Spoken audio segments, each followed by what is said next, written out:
আসসালামু আলাইকুম রহমতুল্লাহ বরকাত। দর্শক শ্রোতারা, আজকে একটি হাদিস আপনাদের সামনে আমি তুলে ধরার চেষ্টা করছি, যেটা মিশকাতুল মাসাবি কিতাবের মধ্যে উল্লেখ করা হয়েছে। এই হাদিসের মধ্যে সালামের বিষয়ে বলা হয়েছে। প্রায় সময় দেখবেন অনেক লোক রয়েছে, সালাম দেওয়া হচ্ছে সুন্নত। কোনো মুসলিম দেখলে আপনি সালাম দিবেন, এবং যদি কোনো মুসলমান আপনাকে সালাম দেয়, সালামের জবাব দেওয়াটা হচ্ছে ওয়াজিব। কোনো সময় দেখবেন কোনো ব্যক্তিকে আপনি সালাম দিবেন, আপনি সালাম দিবেন আসসালামু আলাইকুম, সে জবাব দিবে না, শুধুমাত্র মাথা নাড়বে কিংবা তো হাত দিয়ে ইশারা করবে। দেখেন, সালাম যদি কোনো ব্যক্তি আপনাকে দেয়, সালাম দেওয়ার নিয়ম হচ্ছে আসসালামু আলাইকুম ওয়া রাহমাতুল্লাহি ওয়া বারাকাতুহু কিংবা তো আসসালামু আলাইকুম এরকম দিতে লাগবে। জবাব আপনি মুখ দিয়ে দিতে লাগবে ওয়া আলাইকুম আসসালাম কিংবা তো ওয়া আলাইকুম আসসালাম ওয়া রাহমাতুল্লাহি ওয়া বারাকাতুহু এইরকম দিতে লাগবে। আপনি মাথা নাড়লে কিংবা হাত দিয়ে ইশারা করলে হবে না। দেখেন, এ ব্যাপারে একটি হাদিস, যেটা আমর ইবনে শুআবা রাদিয়াল্লাহু তাআলা আনহু থেকে বর্ণিত। রাসূল সাল্লাল্লাহু আলাইহি ওয়াসাল্লাম বলেন, লাইসা মিন্না তাশাব্বা বিগাইরি ওয়ালা তাশাব্বাহু বিল ইয়াহুদি ওয়ালা বিন নাসারা ফাইন্না তাসলিমাল ইয়াহুদি ইশারাতু বিল আসাবি ওয়া ইন্না তাসলিমান নাসারা বিল কুফি। এখানে আল্লাহ রাসূল সাল্লাল্লাহু আলাইহি ওয়াসাল্লাম বলেন, তোমরা অন্য ধর্মাবলম্বীদের সাদৃশ্য গ্রহণ করো না, নাসারা ইহুদিদের তোমরা সাদৃশ্য গ্রহণ করবে না। কারণ তারা ইহুদিগণ সালাম দিয়ে আঙ্গুলের ইশারা দিয়ে, এবং নাসারাগণ সালাম দিয়ে থাকেন হাতের ইশারা দিয়ে। দেখেন, কোনো ব্যক্তি আপনাকে দূর থেকে যদি আপনাকে সালাম দিয়েছে, আপনি মুখ দিয়ে উচ্চারণ করতে লাগে ওয়ালাইকুম আসসালাম, এবং দূর থেকে যদি দিয়ে রাখে, আপনি বুঝেন যদি যে আপনার আওয়াজটা তার কানের কাছে পৌঁছবে না, ঠিক আছে, কিন্তু আপনি মুখ দিয়ে উচ্চারণ করুন, হাত দিয়ে দূর থেকে ইশারা দেন। কিন্তু একজন ব্যক্তি আপনাকে কাছে এসে সালাম দিল, আপনি হাত দিয়ে ইশারা করলে কিন্তু হবে না। আপনি মুখ দিয়ে উচ্চারণ করতে থাকবে, হাত দিয়ে ইশারা করেন যদি, তাহলে আপনি গুনাহগার হবেন ওয়াজিব ছাড়ার কারণে।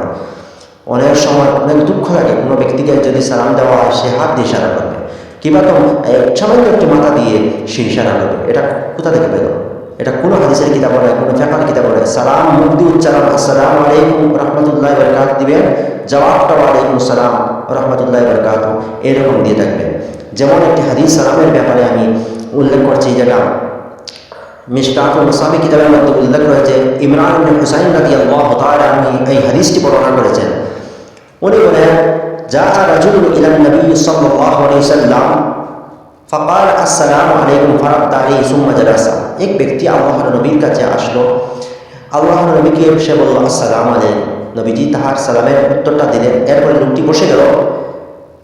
ফাকাল নবী সাল্লাল্লাহু আলাইহি ওয়াসাল্লাম, এরপরে নবীজি বললেন 10। সুম্মা জাআ আখার, এরপরে আরেকজন ব্যক্তি এলো। ফাকাল আসসালামু আলাইকুম ওয়া রাহমাতুল্লাহি আলাইহি ফারাদ্দা আলাইহি ফাজালাসা। ওই ব্যক্তি এসে নবীজিকে বলল আসসালামু আলাইকুম ওয়া রাহমাতুল্লাহি। নবীজি তাহার সালামের জবাবটা দিলেন, এরপরে ওই লোকটি বসে গেল। নবীজি বললেন ফাকালা 20, নবীজি বললেন 20। সুম্মা জাআ আখার, এরপরে আরেকজন ব্যক্তি এলো। ফাকাল আসসালামু আলাইকুম ওয়া রাহমাতুল্লাহি ওয়া বারাকাতুহু ফারাদ্দা আলাইহি ফাজালাসা। নবীজি তাহার সালামের উত্তরটা দিলেন, এরপরে লোকটি বসে গেল। নবীজি বললেন ফাকালা 30। অর্থাৎ সালামের যে শব্দগুলো রয়েছে, সেই শব্দগুলো যদি আপনি বাড়াতে থাকেন, তাহলে আপনার সওয়াবের সংখ্যা বাড়বে। জবাবের ক্ষেত্রে তদ্রুপভাবে আপনার যদি শব্দ বাড়াতে থাকেন, তাহলে আপনি সওয়াবের অংশটা আপনার বেড়ে যাবে।